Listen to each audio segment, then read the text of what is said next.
मित्रों, भाइयों और बहनों जो इस मार्ग पर चल रहे हैं, हम यहां संयोग से नहीं बल्कि उन अदृश्य कारणों और परिस्थितियों के धागों से एकत्र हुए हैं जिन्होंने हमें इस साझा क्षण में ला खड़ा किया है। हर कोई अपनी कहानियां, संघर्ष और आशाएं लेकर आया है। तो आइए रुकें, गहरी सांस लें और इस सत्य को महसूस करें कि इस पल हम जीवित हैं और अपने चारों ओर की दुनिया से अविभाज्य है। बौद्ध धर्म कठोर सिद्धांतों से नहीं बल्कि ईमानदारी से शुरू होता है। जैसा कि 4 आर्य सत्य में बताया गया है, दुहक है, उसका कारण है, उसका अंत संभव है और उसके अंत तक पहुंचने का एक मार्ग है। यह निराशावाद नहीं बल्कि साहस है, क्योंकि असुविधा से भागने के बजाय उसका सामना करके ही हम स्वतंत्रता पाते हैं। सच्ची प्रेरणा बौद्ध धर्म में कोई क्षणिक उत्साह नहीं बल्कि स्पष्ट दृष्टि की स्थिर लौ है। जैसे जंगल में चलते हुए यह देखना कि छाया में जो सांप दिख रहा था वह केवल एक डाल है। जितना स्पष्ट हम देखते हैं उतना ही भय का नियंत्रण कम होता है और करुणा अधिक प्रवाहित होती है। बोधिसत्व की प्रेरणा प्रेम और सभी प्राणियों के दुहक को कम करने की इच्छा से जन्म लेती है। यह असीम ऊर्जा है जिसे केवल स्वार्थ कभी उत्पन्न नहीं कर सकता। अनित्यता, इम्परमानेंस, निराशा का कारण नहीं बल्कि हमें सिखाती है कि जो हमारे पास है उसकी कद्र करें और यह भरोसा दें कि कोई भी पीड़ा सदा नहीं रहती। यह हमें जीवन के साथ बहने देता है, उससे लड़ने के बजाय। आर्य अष्टांगिक मार्ग का सम्यक प्रयास, राइट एफर्ट, बेचैन दौड़ नहीं बल्कि शुभ का स्थिर संवर्धन और अशुभ का धीरे धीरे त्याग है। जैसे घड़ा बूंद बूंद भरता है। जब भीतर की आलोचना कहे तुम पर्याप्त नहीं हो, तब मैत्री भाव, लविंग काइंडनेस का अभ्यास हमें कोमलता से मिलने सिखाता है। चुपचाप अपने और दूसरों के लिए मंगल कामना करना, यहां तक कि उनके लिए भी जिन्होंने हमें आहत किया हो। भय भी शत्रु नहीं है।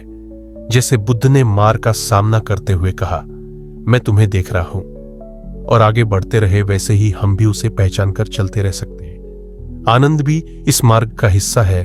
पत्तों से छनकर आती धूप, चाय की गर्माहट या किसी अजनबी की मुस्कान में जो हमारी यात्रा को ऊर्जा देती है।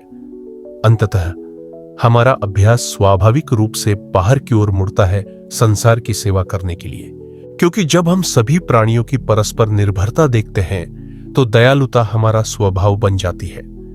मार्ग कहीं दूर नहीं बल्कि इसी सांस और कदम में है।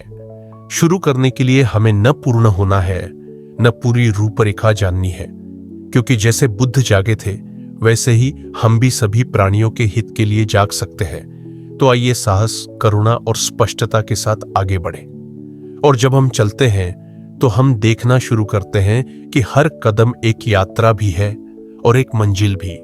क्योंकि मार्ग केवल जागरण तक जाने वाली सड़क नहीं है बल्कि स्वयं जागरण है, जो क्षण प्रतिक्षण ऐसे प्रकट होता है जैसे कमल अपनी पंखुड़ियां खोलता है। बुद्ध ने सिखाया कि हम में से प्रत्येक के भीतर प्रबुद्धि, एनलाइटनमेंट का बीज निहित है। जैसे एक बलूत, अकॉर्न में पूरे वट वृक्ष का खाका मौजूद होता है। आंधियां आएंगी, रतुएं बदलेंगी, फिर भी यह बीज जानता है कि सही परिस्थितियां वो मिलने पर कैसे बढ़ना है। हमारा अभ्यास उन परिस्थितियों को बनाना है। सजगता, माइंडफुलनेस, नैतिक जीवन और करुणा के माध्यम से अपने हृदय की देखभाल वैसी ही करना जैसे माली नाजुक पौधों की देखभाल करता है।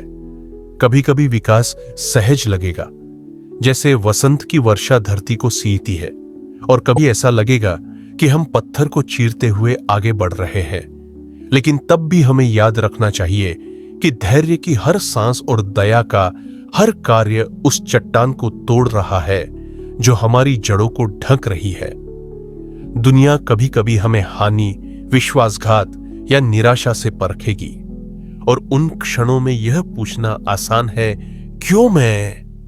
लेकिन धर्म हमें इसके बजाय यह पूछने के लिए आमंत्रित करता है, यह मुझे क्या सिखा सकता है? यह पीड़ा समझ तक पहुंचने का पुल कैसे बन सकती है? जिस तरह कमल कीचड़ से उठकर भी मलिन नहीं होता, उसी तरह हम भी कठिनाइयों से बिना कटुता के निकल सकते हैं, करुणा की सुगंध दुनिया में बिखेरते हुए। स्वयं बुद्ध ने यह मानव मार्ग चला था। उन्होंने भूख, बीमारी और अपने प्रियजनों के निधन का दुख जाना था। और ठीक इसी कारण, क्योंकि उन्होंने दुख को समझा, उनकी करुणा असीम हो गई। हम भी अपने घावों को ज्ञान में बदल सकते हैं। हर चुनौती हमारे अभ्यास को गहरा करने का निमंत्रण है, जीवन से अधिक खुलेपन के साथ मिलने का, भय में पीछे हटने के बजाय। इसलिए हर सूर्योदय के साथ हम अपने संकल्प को नवीनीकृत करते हैं, पूर्णता का पीछा करने के लिए नहीं, बल्कि उपस्थित रहने, गहराई से सुनने और ऐसे हृदय से कार्य करने के लिए जिसमें सभी प्राणी सम्मिलित हों, जैसे महासागर हर गिरती हुई वर्षा बूंद को अपने में समा लेता है। अंततः यह मार्ग अकेले नहीं चला जाता। हमारा हर सजग कदम लहरों की तरह बाहर फैलता है, अनगिनत जीवनों को छूता है जिन्हें हम कभी नहीं मिलेंगे, और यही इस यात्रा का शांत चमत्कार है। तो आइए याद रखें कि कोई भी कदम इतना छोटा नहीं होता कि उसका असर न हो। एक सजग श्वास पूरे दिन की धारा को मोड़ सकती है, और दया से बोले गए एक शब्द से वह हृदय भी नरम पड़ सकता है जो वर्षों से कठोर बना हुआ है। जब हम इसे सच में समझते हैं तो हमारी प्रेरणा केवल बड़े बड़े कार्यों पर नहीं टिकती, बल्कि साधारण क्षणों की शक्ति में ठहर जाती है। बुद्ध ने अक्सर मध्यम मार्ग, मिडिल वे की बात की, अतिरेक के बीच का रास्ता। हम यहां निरंतर परिश्रम में खुद को जलाने के लिए नहीं आए हैं, न ही निष्क्रियता की सुस्ती में डूबने के लिए। हम यहां स्थिरता से चलने के लिए हैं, इतना ही प्रयास करने के लिए कि सजगता की लौ जीवित रहे, लेकिन थकान से बुझ न जाए। दैनिक जीवन में इसका अर्थ हो सकता है क्रोध में प्रतिक्रिया देने से पहले ठहर जाना, भोजन का स्वाद महसूस करना बजाय उसे जल्दी जल्दी खत्म करने के, या किसी को सुनना बिना मन ही मन उत्तर तैयार किए। ये छोटे छोटे कार्य मार्ग से अलग नहीं है, यही मार्ग है। और हमें अपने प्रति कोमल भी रहना है, क्योंकि पुरानी आदतें गहरी नदियों की तरह है जो रातों रात सूखती नहीं। हर बार जब हम खुद को ध्यान भटकने या निर्णय करने में पाते हैं तो बस लौट आते हैं, जैसे एक मां धैर्य से अपने बच्चे को फिर रास्ते पर ले आती है। धीरे धीरे हम देखना शुरू करते हैं कि हमारे संघर्ष असफलता का प्रमाण नहीं, बल्कि अभ्यास का प्रमाण है, क्योंकि चुनौती का घर्षण न हो तो बुद्धि की धार कैसे तेज होगी। बुद्ध और क्रोधित व्यक्ति की कहानी को याद करें। जब अपमानित किया गया तो बुद्ध ने बस पूछा, यदि आप कोई उपहार दें और वह स्वीकार न किया जाए तो वह किसका रहेगा? उसी क्षण उस व्यक्ति को एहसास हुआ कि वह स्वयं अपने क्रोध का बोझ उठा रहा है। इसी तरह हम भी वे भार छोड़ना सीख सकते हैं जिन्हें हमें ढोने की आवश्यकता नहीं। यह उदासीनता नहीं है, यह स्वतंत्रता है, स्पष्टता से कार्य करने की क्षमता, प्रतिक्रिया से नहीं। और इस स्वतंत्रता से स्वाभाविक रूप से आनंद जन्म लेता है। वह नाजुक आनंद नहीं जो परिस्थितियों पर निर्भर हो, बल्कि वह शांत आनंद जो यह जानने से आता है कि हम सत्य के साथ संरेखित हैं। इस प्रकार हर दिन एक कक्षा भी बन जाता है और एक मंदिर भी, हर मुलाकात एक शिक्षक और हर कठिनाई करुणा की जड़ों को गहराने का अवसर, ताकि जब जीवन के तूफान आए, और वे निश्चित रूप से आएंगे, हम महान बोधि वृक्ष की तरह खड़े रह सकें, जड़ें जमाए हुए, आश्रय देने वाले और अडिग। और जब हम उस बोधि वृक्ष की तरह खड़े होते हैं तो हम परस्पर जुड़ाव, इंटरकनेक्टेडनेस का सत्य महसूस करने लगते हैं कि एक शाखा के साथ जो होता है वह पूरे वृक्ष को प्रभावित करता है, कि जड़ों का स्वास्थ्य हर पत्ती को पोषण देता है। और इस अनुभूति में हमारा मैं का भाव धीरे धीरे मुलायम हो जाता है। अब हम खुद को अलग थलग अकेले संघर्ष करते प्राणी के रूप में नहीं देखते, बल्कि जीवन की विशाल बुनावट में समय और स्थान के पार बुने गए धागों के रूप में देखते हैं। यह समझ विनम्रता लाती है, क्योंकि हम देखते हैं कि हमारी सफलताएं केवल हमारी नहीं है, वे अनगिनत अनदेखे दया कार्य का परिणाम है। उन किसानों से जिन्होंने हमारा अन्न उगाया, उन पूर्वजों से जिन्होंने ज्ञान सौंपा, उन अजनबियों से जिन्होंने रास्ते बनाए जिन पर हम चलते हैं, और उन मित्रों से जिन्होंने हमारे सबसे कठिन समय में हमारा साथ दिया। कृतज्ञता तब एक जीवित अभ्यास बन जाती है, केवल उत्सव के क्षणों में याद की जाने वाली चीज नहीं, बल्कि बोलने, करने और सोचने के हर तरीके में बहने वाली एक निरंतर धारा। जब कृतज्ञता हृदय में भर जाती है तो रोष और ईर्ष्या के लिए कोई भूमि नहीं बचती। इसके बजाय हम दूसरों के सुख में आनंद मनाते हैं, यह जानते हुए कि उनका सुख पूरे के कल्याण में योगदान देता है। फिर भी जीवन हमें ऐसे क्षण देगा जो हमारी समझ की परीक्षा लेंगे। बीमारी, हानि और अन्याय हम तक आएंगे, और उन समयों में हमें याद रखना होगा कि करुणा कोई विलासिता नहीं बल्कि आवश्यकता है।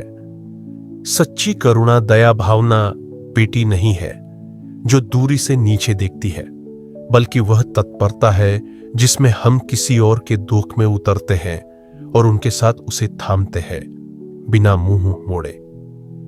इसीलिए बुद्ध ने सिखाया कि सबसे महान योद्धा वे हैं जो दूसरों को नहीं बल्कि स्वयं को जीतते हैं, क्योंकि दुख का सामना कोमलता से करना तलवार से करने की तुलना में अधिक साहस मांगता है।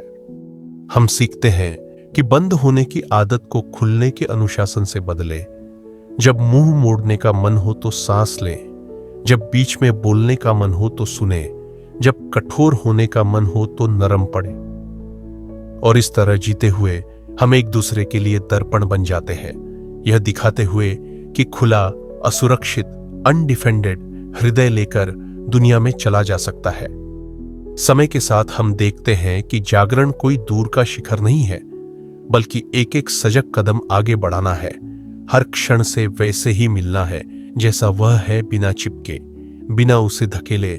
और यह याद रखना है हमेशा कि हमारा अभ्यास केवल अपने लिए नहीं, बल्कि उन असंख्य प्राणियों के लिए है जिनके जीवन को हमारी उपस्थिति छूती है, भले ही ऐसे तरीकों से जिन्हें हम कभी न देख पाए। और जब हम इस प्रकार जीते हैं, हर कदम सजगता से निर्देशित और हर श्वास संकल्प से भरी हुई, तब हम यह खोजने लगते हैं कि शांति कोई दूर का किनारा नहीं है जहां हमें पहुंचने के लिए संघर्ष करना पड़े। वह तो पहले से ही हमारे जीवन की सतह के नीचे बह रही धारा है, जो बस हमारे ध्यान देने की प्रतीक्षा कर रही है। संसार का शोर ऊपर गूंज सकता है, विचारों की लहरें बेचैन होकर मचल सकती हैं, लेकिन हमारे अस्तित्व की गहराई में हमेशा एक स्थिरता होती है। यह स्थिरता खालीपन, एम्प्टीनेस नहीं है, अभाव के अर्थ में नहीं। यह वह विशालता है जिसमें सब कुछ बिना पकड़ या भय के उठ सकता है और विलीन हो सकता है। बुद्ध ने इसे शून्यता कहा, जिसे अक्सर कुछ नहीं के रूप में गलत समझा जाता है, जबकि यह अधिक उस खुले आकाश की तरह है जो बादलों को बिना विरोध प्रकट होने और विलीन होने देता है। जब हम इसे पहचानते हैं तो हमारा चिपकाव ढीला हो जाता है। हम क्षणों को जार में तितलियों की तरह कैद करने की कोशिश छोड़ देते हैं और उन्हें स्वतंत्रता से उड़ने देते हैं, उनकी अनित्यता में ही उनकी सुंदरता को स्वीकार करते हुए। इसी तरह हम अपने संबंधों,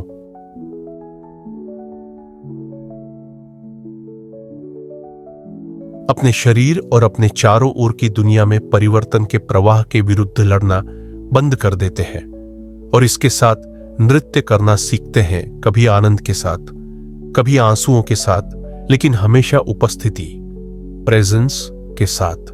यह उपस्थिति हमारा सबसे बड़ा उपहार बन जाती है, क्योंकि जब हम वास्तव में यहां होते हैं तो हम दूसरों से भूमिकाओं या लेबल्स के रूप में नहीं, बल्कि मार्ग के सहयात्रियों के रूप में मिलते हैं। हर कोई अपना अपना बोझ उठाए हुए अपनी मुक्ति की तलाश में। तब हम सीखते हैं कि जैसे हम अपने संघर्ष के क्षणों में स्वयं को कोमलता से संभालते हैं, वैसे ही दूसरों का स्वागत करें। केवल उनके शब्द ही नहीं, बल्कि उनके भीतर की मौन पीड़ा को सुने। केवल उनके कर्म ही नहीं, बल्कि उनके पीछे की लालसा और भय को भी देखें।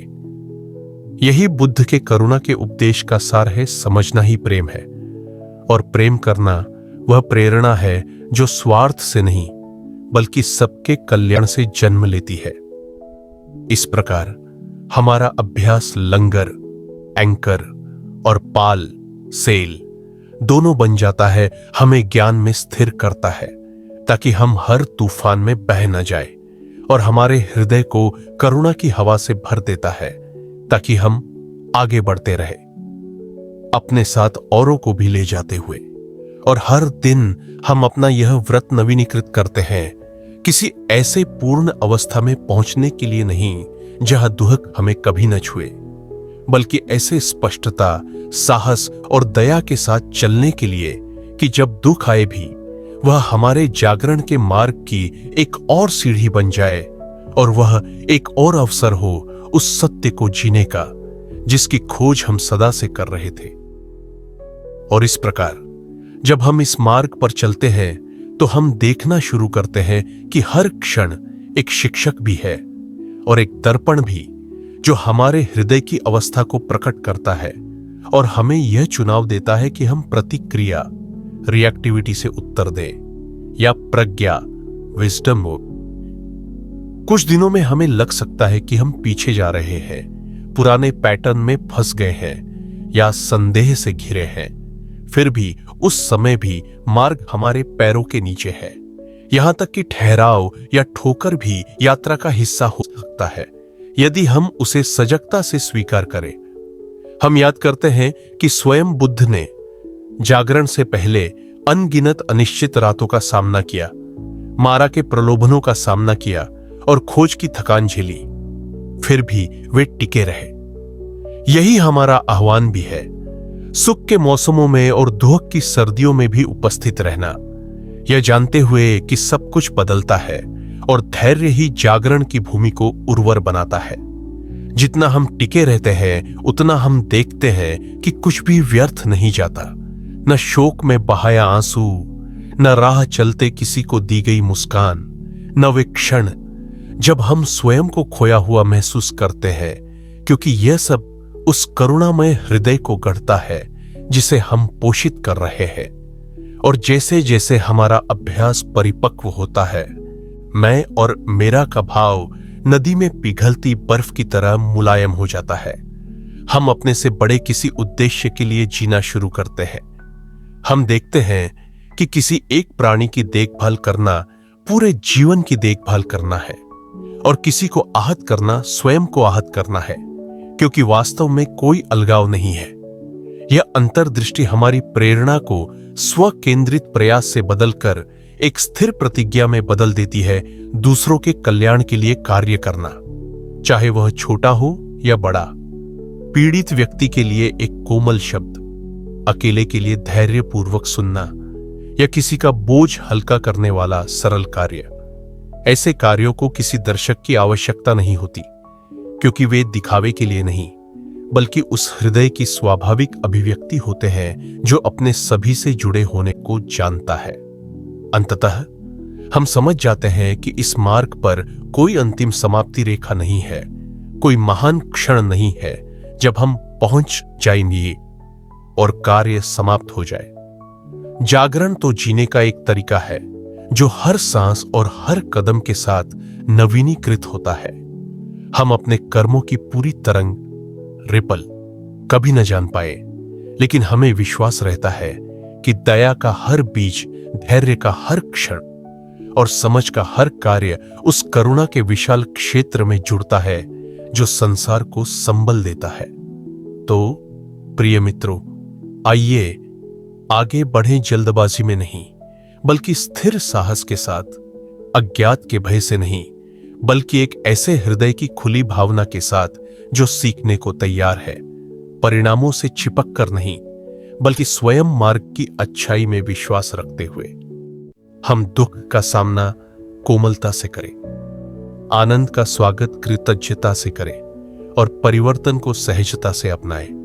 हमारा अभ्यास केवल हमारे लिए ही नहीं, बल्कि उन सभी प्राणियों के लिए आश्रय बने जिनसे हम मिलते हैं, चाहे वे दिखाई दें या न दें। और जब यह शरीर छोड़ने का समय आए तो हम पीछे मुड़कर पछतावे से नहीं, बल्कि शांति से देखें, यह जानते हुए कि हमने स्पष्टता, करुणा और सत्य के साथ मार्ग चला।